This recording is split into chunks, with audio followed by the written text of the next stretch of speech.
جمعیت العلماء ریاستی سیکرٹری حافظ خلیق صابر نے نظام آباد کانگریس امیدوار محمد علی شبیر کی تائید کا اعلان کر دیا۔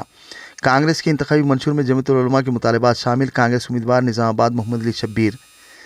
ریاستی جنرل سیکرٹری حافظ پیر شبیر احمد صابر نے نظام آباد حلقہ اسمبلی اربن کانگریس امیدوار اور سابقہ ریاستی وزیر محمد علی شبیر کی تائید و حمایت کرتے ہوئے ان کی کامیابی کے لیے منظم انداز میں انتخابی مہم چلانے کا اعلان کیا۔ ریاستی جنرل سیکرٹری جمعیت العلماء حافظ پیر شبیر کے فرزند خلیق احمد صابر آج اپنے دورے نظام آباد کے موقع پر دفتر جمعیت العلماء بودھن روڈ نظام آباد میں منعقدہ خصوصی مشاورتی اجلاس میں شرکت کی۔ اس اجلاس میں نظام آباد کانگریس امیدوار سابقہ ریاستی وزیر محمد علی شبیر، مولانا معراج الدین ابرار چشتی، پی سی سی نائب صدر طاہر بن حمدان، جنرل سیکرٹری گڑگو گنگا دھر، صدر ضلع جمعیت العلماء سید سمیع اللہ، سٹی صدر کانگریس کیشو وینو، صدر سدائے اردو سوسائٹی و general secretary senior citizen Mirza Afzal Baig تیجان کے علاوہ جمعیت العلماء کے ذمہ داران اور دیگر کانگریس قائدین نے شرکت کی۔ اس موقع پر حافظ پیر خلیق صابر نے مخاطب کرتے ہوئے کہا کہ ریاستی جمعیت العلماء نے اعلیٰ سطحی اجلاس منعقد کر کے متفقہ طور پر اسمبلی انتخابات میں مسلم امیدواروں کی تائید کرنے کا فیصلہ کیا ہے۔ انہوں نے کہا کہ جمعیت کے مطالبات کی تائید پر ہی سیکولر امیدواروں کی تائید کی جائے گی۔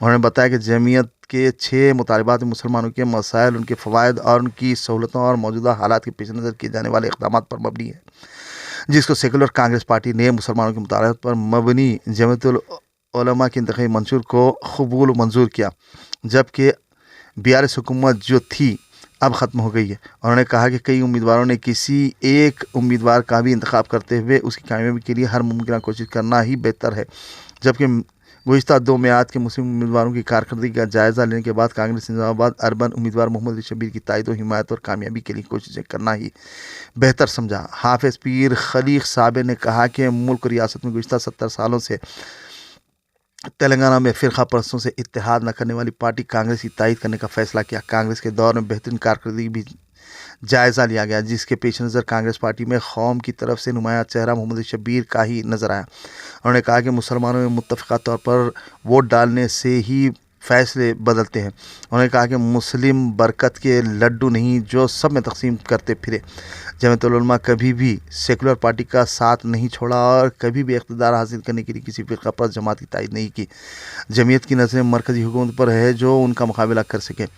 انہوں نے کہا کہ آزمانے والے کو نہ آزمایا جائے کہ مصداق 10 سالوں سے ریاست تلنگانہ حکومت نے مسلمانوں کو یکسر نظر انداز کر دیا اور اسمبلی انتخابات کے موقع پر مسلمان اور ان کے ووٹ یاد آنے لگے۔ انہوں نے کہا کہ لڑائی کے دوران جو ہمارے ساتھ کھڑا ہے ہم اس کے ساتھ کھڑے ہیں۔